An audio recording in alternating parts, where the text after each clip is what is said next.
No other country has needed this sort of anti-missile defense as much as the Israelis have. Iron Dome has sort of become the brand name for a robust anti-missile defense system. Lots of other countries would like it.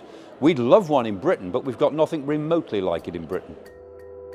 The Iron Dome system was developed during the 1990s from other systems which existed at the time, but it was only really after the year 2000, 2002 that the technologies began to come together to create the sort of efficient system which Iron Dome now represents. And it's only really in the last 10 years, 10 to 15 years, that the technologies of sophisticated, really fast computing and artificial intelligence, the ability to organize the whole system, the Iron Dome system, the Arrow system, the David Sling system, the Patriot system, put them all together into a really well integrated set of different radars where the Israeli air defense system can see a picture of exactly what's incoming. And in the case of ballistic missiles fired from Iran, they've only got about 12 minutes notice. And the system has shown that it can spot it, track it, decide what to do about it, whether to let it go or hit it, and if necessary, hit it with the right sort of missile, whether it's Arrow, David Sling, or Patriot, or Iron Dome. It's like a taxi rank system. They bring in the most useful missile against that incoming threat. It's worked very well so far.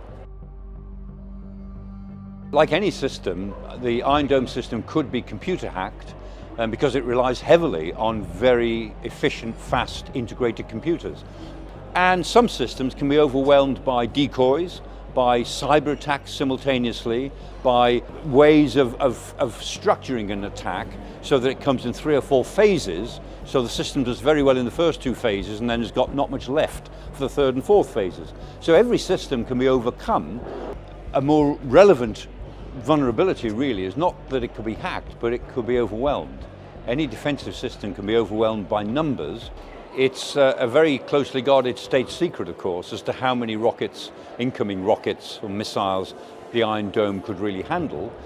What we are aware of is that in April, the Iranians threw 360, some say more than that, mixture of ballistic missiles, drones and cruise missiles at the whole system, and the system was very robust. It only let through about 7 of those and they didn't do any damage. On October the 1st, the Iranians look as if they threw about 180, some say nearer to 200 ballistic missiles at it. And again, the system wasn't absolutely perfect. Some did land and some were allowed to land because they weren't going to do any damage. The whole system was proved to be very robust. It can cope with hundreds of missiles simultaneously. Could it cope with thousands of missiles simultaneously? Jury's out on that question.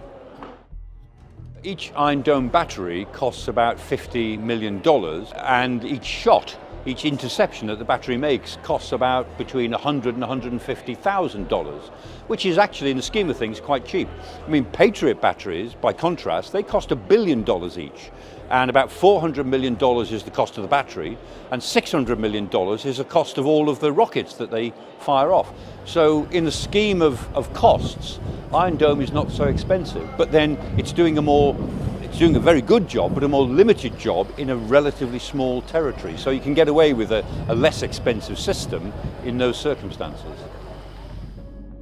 No other country has this sort of system, and Israel has advantages. 1, they've had a lot of American help. 2, they've got a very sophisticated high-tech industry of their own. And 3, they're a small country. It'd be very hard to imagine the Ukrainians, for instance, having a system as good as this, because Ukraine is such a huge country, biggest country in Europe, apart from Russia itself, 44 million people, only 10 million people in Israel, and most of the 10 million people in Israel live in relatively small cities, which tend to be in the north of the country. So the job the Israelis have got in defending their people is rather less than the job most other countries would have. So they're the only one who've got this system. Other countries have got little bits of it. If you've got a system like this, you've got to decide which cities to defend and which not to defend, which people to protect and which of your people you won't protect, because you can't protect them all.